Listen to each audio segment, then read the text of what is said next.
Hey guys, welcome to the video. This is a really exciting video because in this video we are going to try and start the motor. Now I haven't started it yet. I've done a lot of the preliminary work, but I have not tried to start it yet. I'm going to do that on the camera so that if anything goes wrong, we can all go through it together. Now the first thing I'm doing is I had another video where I added oil into the engine and I cranked it over just with the starter just to build up some oil pressure just as I was getting things ready. In that video I had a couple of people tell me that I was using the wrong oil and that I needed to use some oil with some zinc in it. So some of the oil that was recommended to me was this Valvoline VR1, because if you see at the top there it says it's got high zinc in it. So first of all, to the people that commented about that, I want to say thank you. It's really cool that as I'm doing this and posting the videos, not only am I trying to share some of the fabrication and the build process with YouTube, you guys, my subscribers, are actually keeping an eye on me, and if I'm doing stuff wrong, you guys are letting me know, which is really cool. So I just drained the oil that I had in there out.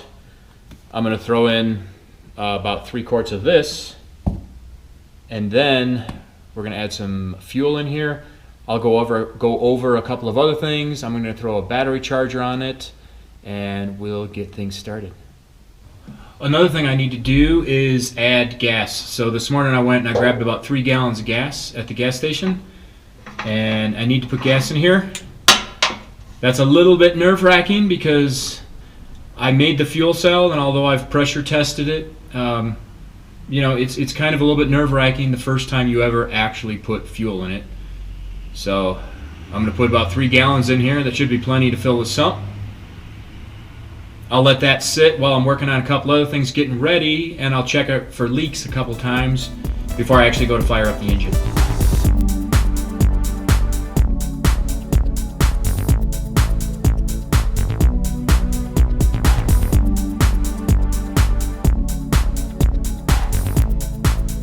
So over the last couple of weeks, I took the carburetor off. I rejetted it for jetting specs that I got from aircooled.net for my elevation, which is about 5,000 to 6,000 feet out here in Colorado.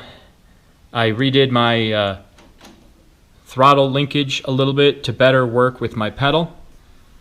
I added a single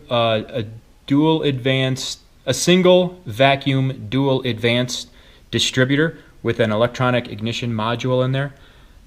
I installed that. I set it to top dead center. I set it to fire basically at top dead center on number 1. I added the alternator belt. Of course, I put the spark plugs in, ran the spark plug wires, mounted the ignition coil. As far as I can tell, everything's set up. I'm nervous, I'll be honest with you. I haven't run this motor really at all. When I bought the Bug, it ran enough to hear it run and to sputter around the parking lot a little bit, but it didn't run well enough to drive it home. I'm really nervous. It's always nerve-wracking when you've got so many things that you've changed. Make sure I don't have any fuel leaks, any serious oil leaks. Anyways, I need to do this and see what happens. See if anything's wrong so that I can get to fixing it.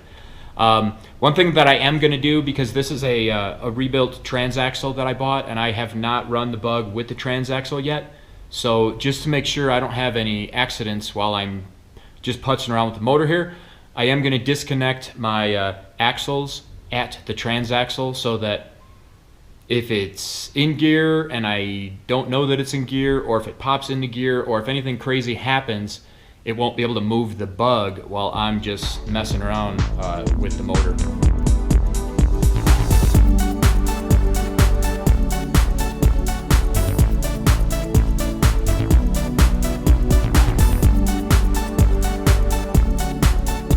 Very excited. I'm very nervous. I do have, because I've got fuel in here, I'm in the garage, I do have a fire extinguisher set up over here ready to go.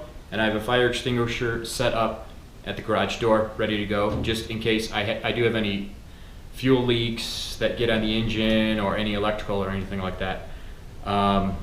I've got my vacuum disconnected. Distributor should be set basically at 0 degrees, top dead center. I can't think of anything else, so I'm gonna set the camera up, shooting right at the engine.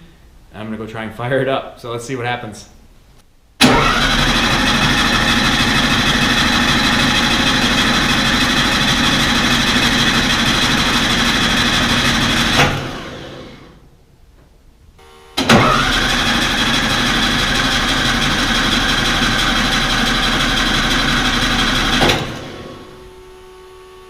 All right, so on that run, I forgot that I had only put a 3 amp fuse in the ignition circuit. So as soon as I turned the ignition on, it blew the fuse. I didn't even realize it. So I'm gonna I'll try a 5 amp fuse in there. I don't know how much current this ignition coil should use, but for now I'm just gonna step it up to a 5 amp and I'll see if that holds.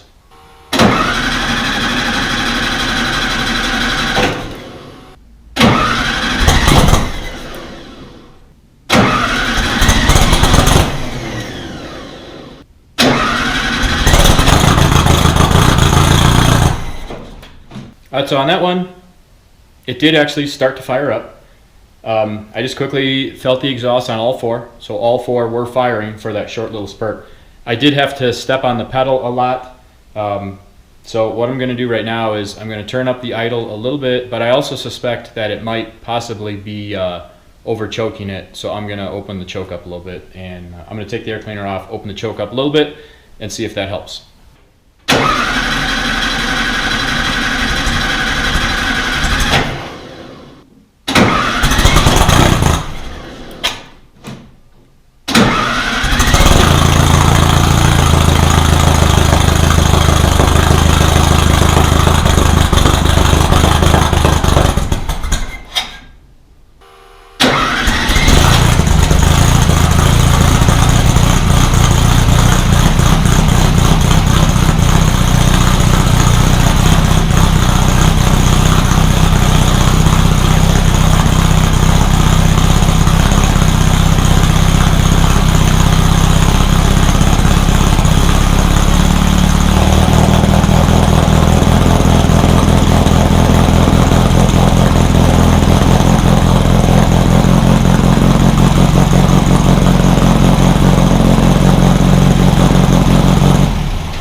Alright guys, that's gonna be it for this video. It did fire up. It ran pretty good. I had to mess with the ignition quite a bit. I had to retard it initially. Apparently when I set it up thinking I was on top dead center, I was probably about 20 degrees too far advanced.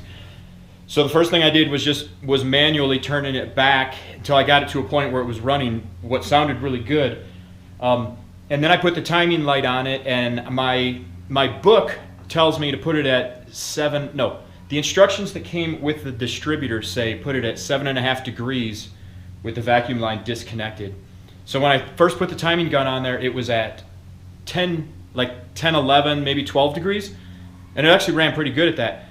Then I set it back to 7.5, and it still ran good, but not as good. So I'm going to do a little bit of research on that. I had to turn up the idle screw a little bit on the carburetor. That was just, I expected to do that. I bought the carburetor brand new, so it was set at nothing, and I had just set it at what I thought might be a good setting at that point. There's also, I think, what is an idle adjustment jet in the front of the carburetor here, and I didn't get any specs on that. So although I put the jetting to what aircooled.net recommended, I just set that at 2.5 turns out. So I'll do a little bit of research on that, or if anybody has any advice on that, because I want to get it so that it idles pretty solid. So guys, thanks. I'm calling that a success because it started up and it ran good and I didn't have any major disasters. I've just got a couple of things that I'm going to tweak over time, but it did start up, it did idle. So thanks for watching the video with me. It was very exciting, very nerve-wracking. I hope you enjoyed it. I look forward to seeing you on the other ones, and I hope possibly this video can get you working out on something in your garage, in your shop, in your basement, what have you. Just getting out there and tweaking with stuff. So I'll see you on the next video. Take care.